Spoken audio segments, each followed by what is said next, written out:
तुम्हारी 19 से 25 साल के बीच में, या तुम इससे भी कम हो या टीन एज के अंदर हो, और इन 3 गलतियों को तुम इजीली फॉलो करे जा रहे हो ना आज तक अपनी लाइफ स्टाइल के अंदर, तो तुम आगे जाके बहुत ज्यादा काफी वाला रिग्रेट करने वाले हो गंदी तरीके से। क्योंकि वो 3 चीजें तुम्हें एक गुड लुकिंग मैन बना सकती है या तो तुम्हें एक घटिया मैन बना सकती है। इसलिए अगर तुम उन्हें छोड़ दो या फॉलो कर लो, तो कौन सी वो 3 चीजें हैं इस वीडियो के अंदर मैं तुम्हें विस्तार से बताऊंगा। अगर तुम्हारी खोपड़ी में एक भी चीज घुसती है और तुम रिलेट कर पाते हो तो तुम मुझे अपना बड़ा भाई समझ सकते हो। बिना किसी हरकतों की वीडियो को स्टार्ट करते हैं और पहले टॉपिक के बारे में जानते हैं कौन सा टॉपिक है जिसको तुम क्विट करके या रूटीन में ऐड करके अपनी गलतियों को सुधार सकते हो और गुड लुकिंग मैन या मैस्कुलिनिटी पा सकते हो इजीली। पहली है बैड स्लीपिंग।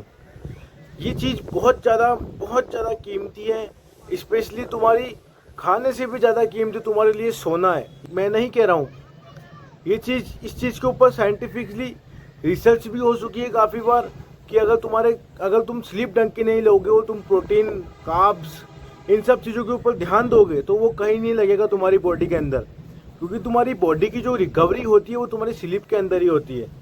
इसलिए जितना हो सके तुम्हें उतना अपनी स्लीप के ऊपर ध्यान देना है। स्लीप को सुधारने के लिए तुम्हें कुछ नहीं करना है, बेड पे जाने के आधे घंटे पहले मोबाइल को कम्प्लीटली क्विट कर देना है।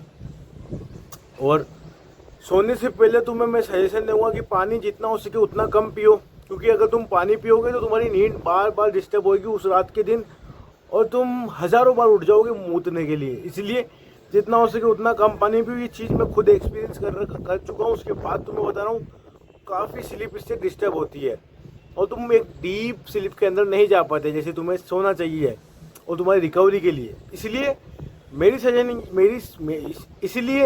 सजेशन ये रहेगी कि तुम्हें सोने से पहले पानी बिल्कुल भी नहीं पीना है और फ़ोन को जल्दी से जल्दी जितना हो सके उतना जल्दी क्विट करने की सोचना है।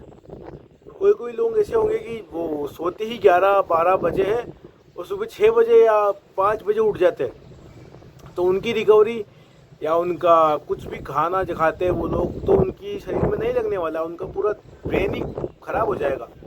इसलिए एक ही ज़िंदगी मिली है, स्लीप बढ़िया लो अपनी और ग्रोथ के ऊपर भी ध्यान रखो। तुम अगर 8 या 9 घंटे की स्लीप लेने के बाद में किसी भी काम को करने जाओगे ना तो तुम्हारा फोकस इतना तगड़ा इंक्रीज हो जाएगा जो मैं तुम्हें बता ही नहीं सकता। इसलिए मेन चीज़ स्लीप है, इसलिए मैं इसके ऊपर इतना टाइम ले रहा हूँ।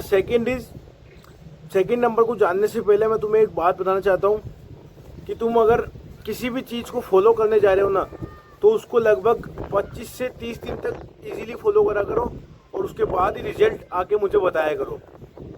उसके पहले तुम्हें कुछ भी उस चीज़ के बारे में सोचना नहीं चाहिए बिल्कुल भी कि उसका रिजल्ट कितना होगा, कैसा होगा। पहले उसको 25 दिन फॉलो करो, देन तुम खुद फील कर पाओगे कि तुम्हारे अंदर क्या हो रहा है, क्या नहीं हो रहा रिजल्ट। इसीलिए एक्सक्यूज देना बंद करो और रूटीन को या किसी भी चीज़ का डाइट प्लान को 25 दिन तक फॉलो करो और तुम्हारी बॉडी के अंदर खुद रिजल्ट देखो। सेकेंड वन इज तुम्हारी डाइट। तुम्हारी डाइट के अंदर जितना कार्ब्स होगा तो तुम उतनी ही कम तेज़ी से काम कर पाओगे। अगर तुम मजदूर हो तो तुम्हें काम करने के लिए कार्ब्स ज़रूरी है, तुम खा सकते हो, कंटिन्यूसली रख सकते हो अपनी डाइट को जो तुम्हारी है अभी। और अगर तुम्हें राजा वाला काम करना है, जैसे मान लो कोई सा भी काम हो, तुम्हें राजा वाला काम करना है ना, तो तुम्हारी डाइट के अंदर प्रोटीन होना ही होना चाहिए। मैं तो ये कहूँगा कि तुम्हें 2 गुना ज़्यादा प्रोटीन लेना चाहिए तुम्हारी बॉडी वेट के अनुसार। 1 दिन, 2 दिन, 3 दिन नहीं, पूरे 25 दिन तक लगातार प्रोटीन अपनी डाइट के अंदर ऐड करके देखो और तुम खुद रिजल्ट देख के चौंक जाने वाले हो भाई। मैं तुम्हें सच बता रहा हूँ। एक एग्जाम्पल देता हूँ मैं। मेरा एक दोस्त है, वो कुछ भी प्रोटीन वगैरह कुछ भी नहीं खाता था, बस वो वर्कआउट करे जाता था। उस दिन तो पर उसकी डाइट में प्रोटीन की मात्रा ये नहीं कि बिल्कुल कम थी, प्रोटीन था उसकी डाइट में।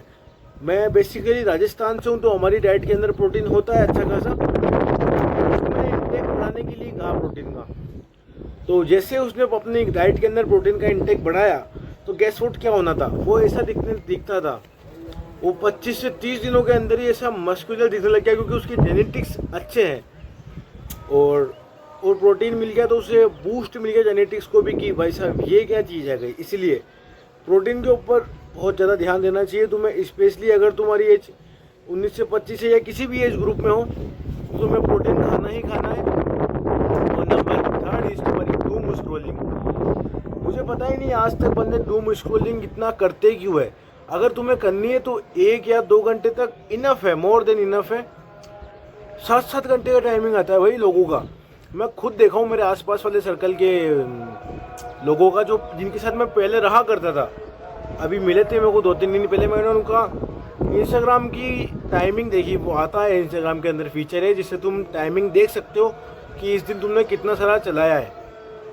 तुम मानोगे नहीं, लिटरली एक 7-7 घंटे तक उनकी स्क्रीन टाइमिंग आ रही थी इंस्टाग्राम के अंदर।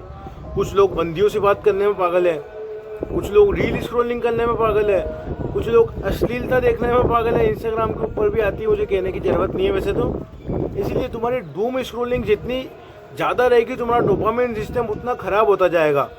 और तुम कुछ भी काम करो, तुम वर्कआउट करो, रेगुलर नहीं हो पाओगे। तुम डाइट प्लान फॉलो करो, रेगुलर नहीं हो पाओगे।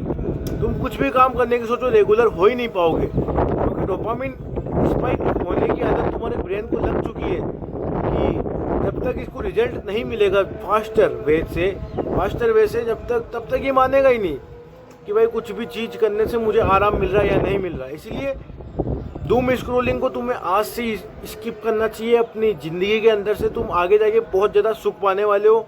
मेरी इस बात को तुमने अगर अपने जीवन के अंदर उतार लिया तो। वैसे मैं कह रहा नहीं हूँ, अगर तुम्हें उतारनी है तो उतारो, और नहीं उतारनी तो मत उतारो। मेरा एक सजेशन है एज ए बड़े भाई तुम्हें या छोटे भाई कि डूम स्क्रॉलिंग तुम्हें जितनी हो सके उतनी कम करनी है अपने रूटीन के अंदर। और रिजल्ट तुम खुद देख सकते हो 25 दिन के अंदर। और अपना एक्सपीरियंस मुझे कमेंट में ज़रूर बताना।